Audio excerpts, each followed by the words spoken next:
Fala galera, mais um vídeo aqui pro canal. Falar um pouco dessa classificação do Vasco. Antes de mais nada, vamos falar um pouco sobre alguns jogadores, principalmente o Lloyd. Eu acho que assim, a postura dele hoje em campo não é de um cara profissional, não é um cara de grupo, é um cara que pode tumultuar o ambiente, tá? Dirige na coletiva falou que não viu os gestos, ele falou que falaram para ele isso, mas ele vai saber o que aconteceu, depois ele vai ver as imagens, os vídeos, e ele vai ver, não sei o que ele vai falar com ele, se vai afastar, enfim, não sei. Mas assim, é um cara que, além de não ser grande jogador, né, bem abaixo, parece não estar levando a sério, né, não sabe onde está jogando, não tem noção disso. Então o gesto que ele fez, botar a mão no ouvido, fazer assim pro Diniz, cara, isso aí eu acho ridículo, porque assim, tá todo mundo correndo, tá todo mundo jogando, todo mundo disputando o Diniz e ele querendo tumultuar dentro do campo já. Então assim, é uma coisa que preocupa, porque custou dinheiro, né? E assim, torcedor já tá de saco cheio, já tá largando a mão, já falou, mas será que ele... Cara, não dá. Ninguém confia mais em botar o cara pra jogar. Ninguém confia mais. É isso. Então assim, outro jogador que eu quero falar também, que não entra aí, tem que perguntar pro Diniz, que tá vendo, que também já não entrava antes, do Diniz, é o Garré. O Garré não entra em nenhum momento. Sai o Nuno, sai o Coutinho, e ele não bota o Garré, ele bota mais o volante. Então o Garré deve estar treinando muito mal. Mais um dia jogado fora. Porque a gente não sabe. O cara não entra pelo meio, o cara não entra pela ponta, o cara não entra nos jogos. Complicado. Então assim, o Vasco, pra variar, não tem banco. É repetitivo que eu vou falar. Pô, pra cacete, mas e aí? Aí eu entendo porque que ele bota contra o Fortaleza e deixa pra mexer aos 41. Essa é a grande questão. Porque assim, outro jogador que tá me irritando muito é o Piton, cara. Porra, todo jogo é um gol em cima dele. É um lance, desse lance do cruzamento em cima dele na área, do gol de empate. Porra, já aconteceu várias e várias vezes com ele. Ele não corrige. Qualquer jogador consegue pular em cima dele. E assim, é um jogador baixo que pulou em cima dele, não é um cara alto. Não foi o Daniel, que tem 1,95m, sei lá, que foi em cima dele. Foi um atacante baixo. Adeilson. Então assim, ele ficou preso no chão. Se você acha que não vai chegar, irmão, porra, vai no corpo do cara. Pula junto no corpo dele. Não vai esperando chegar. Pô, a bola vai aqui. Aí ele fica aqui, ó, com a mão aqui e a bola vindo. E o cara vai e atropela ele, pô. Porque ele marca a distância, tá? Quando a bola, o cara dá um impulso e chega na frente dele. Quantas vezes a gente já viu o Pitão tomar esse tipo de gol? Quantas vezes a gente já viu? Porque mano a mano com ele não existe. Ele não ganha de ninguém. O Alano hoje, porra, no primeiro tempo ganhou todas dele ali. E ele dá o meio, a perna esquerda pro Alano. O Alano canhoto, ele vai e não dá o fundo, não, sabe? Ele sabe que o cara vai levar para dentro. Ele não consegue, ele continua marcando errado. Então é um jogador que me preocupa. Porque o jogo estava complicado hoje, né? E aí num lance desse, qualquer cruzamento é chance de fazer isso. Eu posso lembrar aqui alguns lances. Contra o Fortaleza 2023, segundo gol do Fortaleza. Primeiro gol, segundo, em cima dele, desse mesmo. Acho que foi o Galhardo que fez o gol em cima dele. Contra o Cruzeiro no Mineirão, cabeçada do Zé Ivaldo. Em cima dele. Hoje, gol em cima dele. Gol do Melgar em cima do Piton. É tudo igual. São todos lances iguais. Todos. Você pesquisar aí lances desses que o Piton não sobe, tem mais. Eu tô lembrando só de 4 no momento, tá? Então assim, atrapalha, porque ele não ganha de ninguém, independente da altura. Enfim, bom, classificou. Eu acho que o time pode ter se desgastado muito contra o Fortaleza.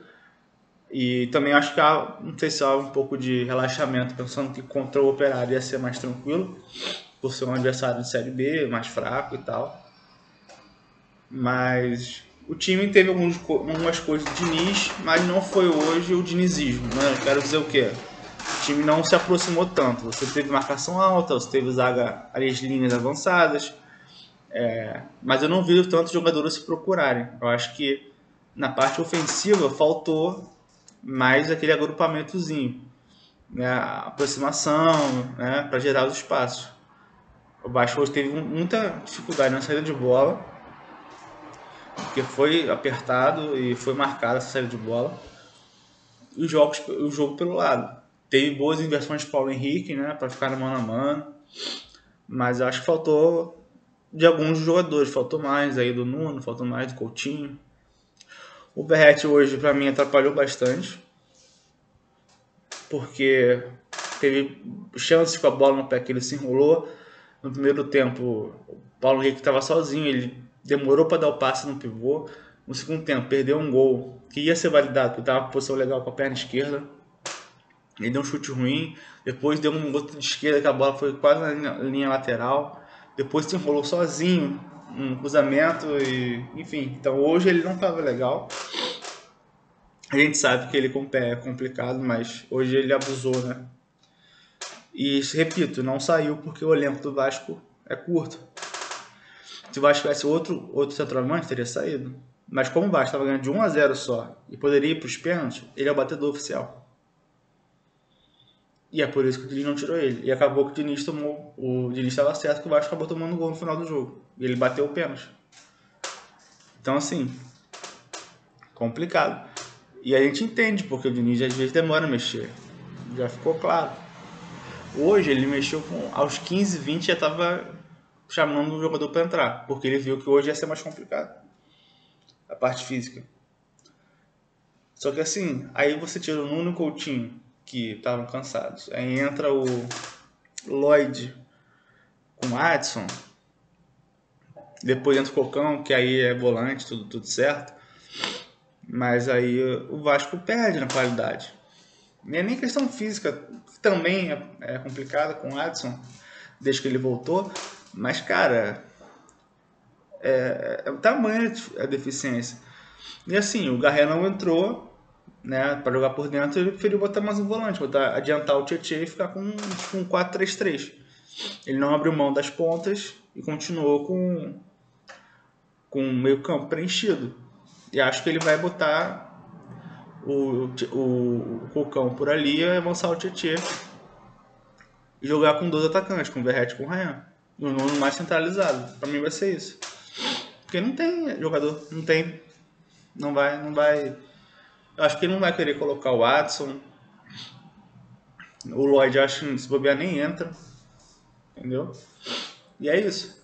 Então, assim, faltou parte física, bola aérea para variar. O Léo Jardim estava salvando. Teve escanteio que eles cabecearam, enfim. Quase tomou um gol de empate no primeiro tempo. Uma bela jogada do Operário, mas não pode deixar trocar passe ali por dentro. E o gol do Vasco saiu num roubada de bola do Ryan, que ele foi e estou, o goleiro falhou, mas ele tem méritos por apertar. E aí é que eu falo, pô, o Ryan é um garoto, já tá no Vasco há um tempo. Ele ouve tudo que o Diniz fala. Tá tomando esporro pra cacete. Aí o Lloyd, que veio lá da puta que pariu pra jogar aqui, nunca ganhou nada pelo clube, não tem identificação nenhuma, o cara fica de deboche, sabe? Complicadíssimo, complicadíssimo.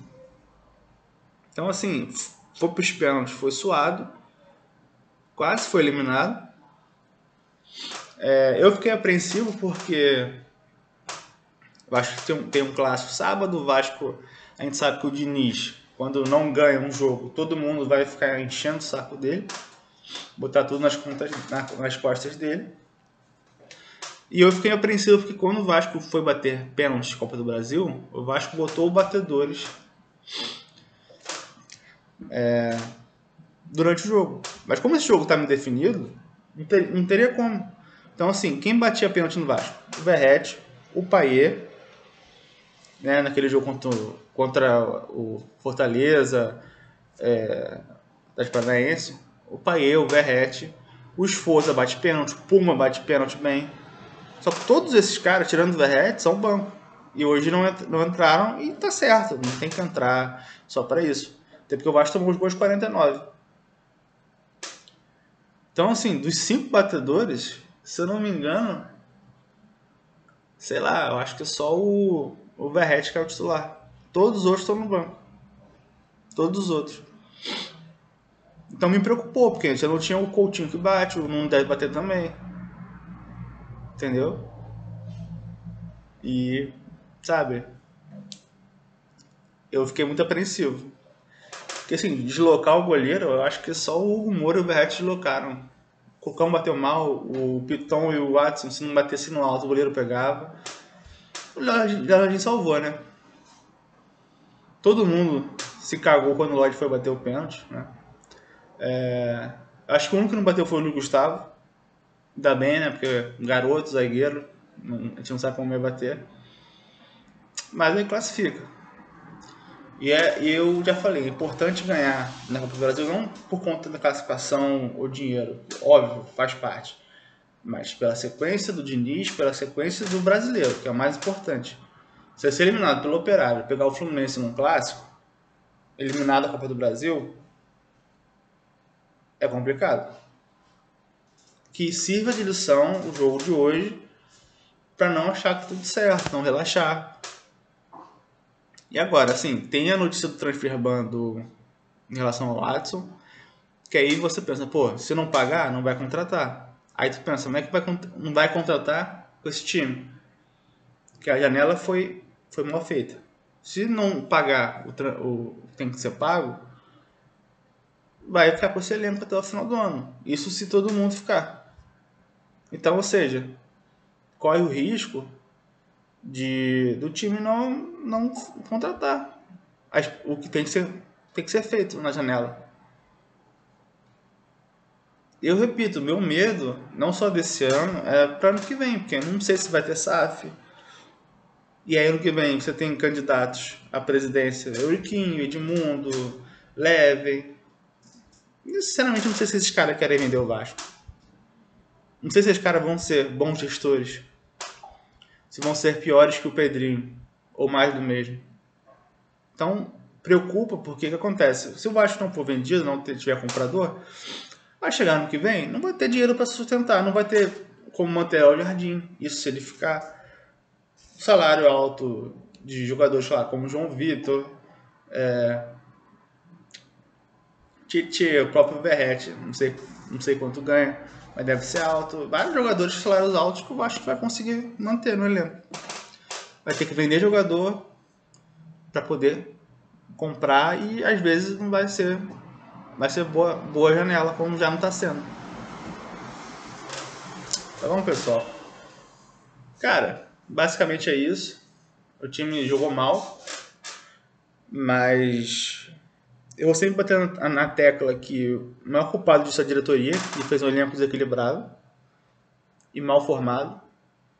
Porque assim, você tem peças de volância, você tem até o zagueiro agora, Maurício Lemos voltando, tem o Gustavo, o Lucas Freitas daqui a pouco tá de volta. Tem um goleiro, né? Laterais, Paulo Henrique, ok. Mas chega nos pontas, não tem banco, não tem um reserva pro Verratti e vamos sofrer aí com essas carências. Todo segundo tempo vai ser isso. Vai ser sofrer com jogadores que a gente não tem. Valeu.